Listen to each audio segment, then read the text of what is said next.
ದೀಪದಲ್ಲಿ ರಾಯರು ಕಂಡಿದ್ದು ಸುಳ್ಳಾ? ಇದು ನಿಜನಾ? ಅಥವಾ ಇದು ಎಡಿಟ್ ಮಾಡಿದ್ದಾ? ಅಥವಾ ಇವರು ವಿಡಿಯೋಗೋಸ್ಕರ ಈ ರೀತಿ ಸೃಷ್ಟಿ ಮಾಡಿಕೊಂಡು ವಿಡಿಯೋ ಮಾಡ್ತಾ ಇದ್ದೀವಿ? ಇದು ಸೃಷ್ಟಿ ಮಾಡಿರೋಂಥ ವಿಡಿಯೋ. ಸ್ನೇಹಿತರೆ ನಮಸ್ಕಾರ, ವೆಲ್ಕಮ್ ಟು ಹಳ್ಳಿ ಸವರಿಚ ಚಾನಲ್ಗೆ. ಎಲ್ಲರೂ ಹೇಗಿದ್ದೀರಾ? ನಾನು ಕೂಡ ಚೆನ್ನಾಗಿದ್ದೀನಿ.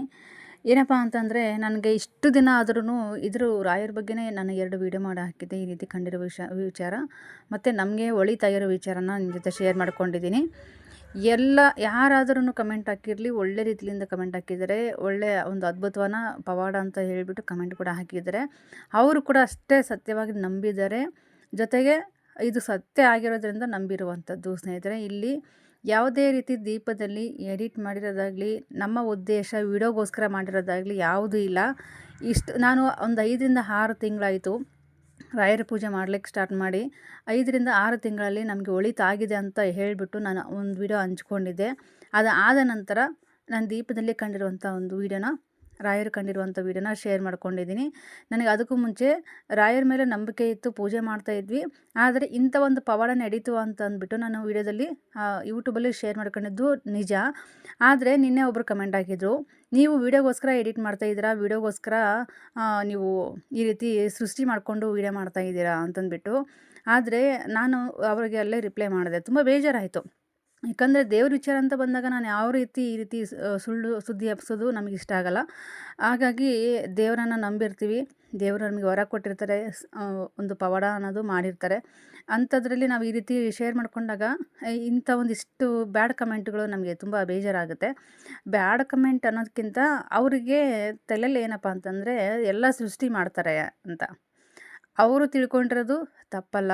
ಯಾಕಂದರೆ ಇವಾಗೆಲ್ಲ AI ಮಾಡಿರೋಂಥ ವೀಡಿಯೋಸ್ಗಳು ಬಂದುಬಿಡ್ತಾವಲ್ಲ. ಹಾಗಾಗಿ ಎಲ್ಲ ಎಡಿಟ್ ಮಾಡಿರೋದು, ಸೃಷ್ಟಿ ಮಾಡಿರೋದು, ಸತ್ಯ ಯಾವುದು ಸುಳ್ಳು ಯಾವುದು ಅಂತ ಗೊತ್ತಾಗಲ್ಲ. ಆದರೆ ಒಂದಲ್ಲ ಒಂದಿನ ಅವ್ರಿಗೂ ಕೂಡ ಗೊತ್ತಾಗುತ್ತೆ, ಹೌದು ಇದು ಎಡಿಟ್ ಮಾಡಿರೋದಲ್ಲ, ರಿಯಲ್ ಆಗಿ ಕಂಡಿರೋದಂಥದ್ದು. ಒಂದಲ್ಲ ಒಂದಿನ ಅವರು ಕಮೆಂಟ್ ಹಾಕ್ತಾರೆ ಬಂದು, ಒಳ್ಳೆ ನನಗೇನು ಬೇಜಾರಿಲ್ಲ, ಅವ್ರು ಮಾತಾಡಿದ್ದು ನನಗೇನು ಬೇಜಾರಿಲ್ಲ. ಯಾಕಂತಂದರೆ ನಾವು ನಂಬಿರುವಂಥ ದೇವರು ನಮ್ಮ ಕೈ ಬಿಡಲ್ಲ ಅನ್ನೋದು ಗೊತ್ತು. ನಮಗೆ ಇಡೀ ಫ್ಯಾಮಿಲಿ ನೋಡಿರೋದು ಗೊತ್ತು. ಆದರೆ ಒಂದು ಮಾತು ಹೇಳೋಕ್ಕೆ ಇಷ್ಟಪಡ್ತೀನಿ. ನಾನು ವಿಡಿಯೋ ಸುಮ್ಮನೆ ಕಾಮನಾಗಿ ವಿಡಿಯೋ ಮಾಡ್ತಾಯಿದ್ದೆ. ಆ ವಿಡಿಯೋ ಮಾಡ್ಕೊಂಡು ಅದಾದಮೇಲೆ ನಾನು ಎಡಿಟ್ ಮಾಡಬೇಕು ಅಂತ ಅಂದ್ಕೊಂಡು ಆವಾಗ ನನಗೆ ದೀಪದಲ್ಲಿ ಕಂಡಿರುವಂಥದ್ದು ರಿಯಲ್ಲಾಗಿ ನನಗೆ ದೀಪದಲ್ಲಿ ಕಾಣ್ತಾ ಇದ್ದಾರೆ ಅಂತಂದ್ಬಿಟ್ಟು ನಾನು ವಿಡಿಯೋ ತೆಗ್ದಿಲ್ಲ ಸ್ನೇಹಿತರೆ. ಇದು ನಾನು ನಿಜ ಹೇಳ್ತಾ ಇರೋದು. ದೀಪದಲ್ಲಿ ರಾಯರು ಕಾಣ್ತಾ ಇದ್ದಾರೆ ಅಂತಂದ್ಬಿಟ್ಟು ನಾನು ವಿಡಿಯೋ ಮಾಡ್ಕೊಂಡಿರಲಿಲ್ಲ. ದೀಪದಲ್ಲಿ ನನಗೆ ಹಂಗೆ ಕಂಡಿದ್ನ ಅಂತಂದರೆ ಬರೀ ದೀಪವನ್ನೇ ಜೂಮ್ ಮಾಡಿ ತೋರಿಸ್ತಾ ಇದ್ದೆ ನಿಮಗೆ. ಸುಮ್ಮನೆ ಕಾಮನ್ನಾಗಿ ನಾನು ಇಲ್ಲಿ ವೀಡಿಯೋ ಮಾಡ್ತಾಯಿದ್ದೆ. ಏನಪ್ಪ ಅಂತಂದರೆ ರಾಯರ ಪೂಜೆ ಈ ರೀತಿ ಮಾಡಿದ್ವಿ, ಈಗಿಲ್ಲ ಅಂತಂದ್ಬಿಟ್ಟು ವೀಡಿಯೋ ಮಾಡ್ತಾಯಿದ್ದೆ. ಎಡಿಟ್ ಮಾಡಬೇಕಾದ್ರೆ ನನಗೆ ಆ ದೀಪದಲ್ಲಿ ಕಂಡಿರುವಂಥದ್ದು ಸ್ನೇಹಿತರೆ. ಅಷ್ಟು ಬಿಟ್ಟರೆ ರಿಯಲ್ಲಾಗಿ ನಮಗೆ ದೀಪದಲ್ಲಿ ನನಗೆ ಕಂಡಿಲ್ಲ. ವಿಡಿಯೋ ಮುಖಾಂತರ ನಮಗೆ ಕ್ಯಾಮ್ರಾ ಮುಖಾಂತರ ರಾಯರು ಪ್ರತ್ಯಕ್ಷ ಆಗಿರೋದಂತೂ ನಿಜ. ಅದು ಬಿಟ್ಬಿಟ್ಟು ಇವಾಗ ಅವ್ರೇನು ಹೇಳ್ತಾರಪ್ಪ ಅಂತಂದರೆ ವಿಡಿಯೋಗೋಸ್ಕರ ಮಾಡ್ತಾಯಿದ್ದಾರೆ, ಅಂದರೆ ಅವರು ಮಾತಲ್ಲಿ ದುಡ್ಡಿಗೋಸ್ಕರ ಮಾಡ್ತಾಯಿದ್ದಾರೆ ಅಂತಂದ್ಬಿಟ್ಟು.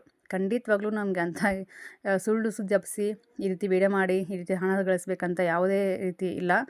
ಆದರೆ 5ರಿಂದ 6 ತಿಂಗಳು ನಮ್ಮ ರಾಯರು ನಮ್ಮ ಕೈ ಬಿಡದೇ ಕಾಪಾಡ್ಕೊಂಡು ಬಂದಿದ್ದಾರೆ. ಒಂದು ದೊಡ್ಡ ಪವಾಡ ಮಾಡಿದ್ದಾರೆ. ದೀಪದಲ್ಲಿ ಕಂಡಿರುವಂಥದ್ದು ದೊಡ್ಡ ಪವಾಡನೇ, ಅದಕ್ಕೂ ದೊಡ್ಡ ಪವಾಡನೇ ಮಾಡಿದ್ದಾರೆ ನಮ್ಮ ಮನೇಲಿ. ಇನ್ನೊಂದು 8 ದಿನದಲ್ಲಿ ನಾನು ನಿಮ್ಮ ಜೊತೆ ಶೇರ್ ಮಾಡ್ಕೊತೀನಿ. ಏನಪ್ಪ ಅಂತಂದರೆ ನಾನು ಇವಾಗಲೇ ಶೇರ್ ಮಾಡ್ಕೊಳ್ಳಲ್ಲ, ಇನ್ನೊಂದು 8 ದಿನ ಟೈಮ್ ಕೊಡಿ, ನಾನು ಶೇರ್ ಮಾಡ್ಕೊತೀನಿ ಯಾಕೆ ಏನಷ್ಟು ದೊಡ್ಡ ಪವಾಡ ಆಯಿತು ಅಂತಂದ್ಬಿಟ್ಟು. ಆಲ್ಮೋಸ್ಟ್ ಒಂದು ಅರ್ಧ ಸ್ವಲ್ಪ ತಿಳಿಸಿದ್ದೀನಿ. ಇನ್ನೂ ಸ್ವಲ್ಪ ಡೌಟ್ ಇದ್ದೇ ಪಕ್ಕ ಡೌಟ್ ಇದೆ, ಆದರೆ ನಾನು ಓಪನ್ ಆಗಿ ಹೇಳಿರಲಿಲ್ಲ. ಹಾಗಾಗಿ ಇನ್ನೊಂದು 8 ದಿನದಲ್ಲಿ ನಾನು ನಿಮ್ಮ ಜೊತೆ ಶೇರ್ ಮಾಡ್ಕೊತೀನಿ. ನಾನು ಏನಪ್ಪ ಅಂತಂದರೆ ದೇವ್ರ ವಿಚಾರ ಅಂತ ಬಂದಾಗ ಯಾವತ್ತೂ ಸುಳ್ಳು ಹೇಳಲ್ಲ, ಯಾವತ್ತೂ ಎಡ್ಬೋದಿಲ್ಲ. ಸುಳ್ಳು ಹೇಳಿ ನಾನು ಇಲ್ಲಿ ಯೂಟ್ಯೂಬಲ್ಲಿ ವಿಡಿಯೋ ಮಾಡಬೇಕನ್ನೋ ಉದ್ದೇಶ ಯಾವುದೂ ಇಲ್ಲ ಸ್ನೇಹಿತರೆ. ನಾನು ಕಾಮನ್ನಾಗಿ ವಿಡಿಯೋ ಮಾಡ್ತಾಯಿದ್ದೆ.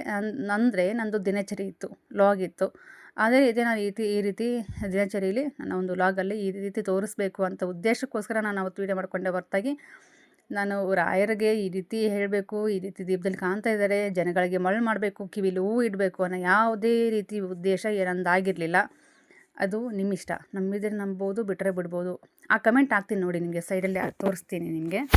ನೀವೆಲ್ಲರೂ ಸೃಷ್ಟಿಸುವುದೇ ಎಷ್ಟು ತಮಾಷೆ ಆಗಿದೆ ಅಂತಂದ್ಬಿಟ್ಟು ಇಲ್ಲಿ ಇನ್ನೊಂದು ಕಮೆಂಟ್ ಹಾಕಿದರೆ, ಇದೆಲ್ಲ ವಿಡಿಯೋಗೋಸ್ಕರ ನೀವು ಇದನ್ನು ಸೃಷ್ಟಿ ಮಾಡ್ತೀರಾ ಅಂತಂದ್ಬಿಟ್ಟು.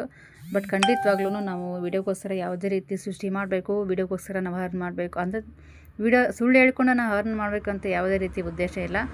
ದೇವರು ನಮಗೆ ಅದರಲ್ಲೂ ದೇವರು ಹೆಸರಲ್ಲಿ ನಾವು ಸುಳ್ಳು ಹೇಳಿ ಬದುಕಬೇಕಂತ ಏನಿಲ್ಲ ಸ್ನೇಹಿತರೆ. ನಮ್ಮ ಜೀವನದಲ್ಲಿ ರಾಯರು ಪವಾಡ ಮಾಡಿದ್ದಾರೆ. ನಾನು ನಂಬಿದ್ದೀನಿ ರಾಯರಿದ್ದಾರೆ ಅಂತಂದ್ಬಿಟ್ಟು ರಾಯರು ನಮ್ಮ ಜೀವನದಲ್ಲಿ ದೊಡ್ಡ ಪವಾಡನೇ ಮಾಡಿದ್ದಾರೆ.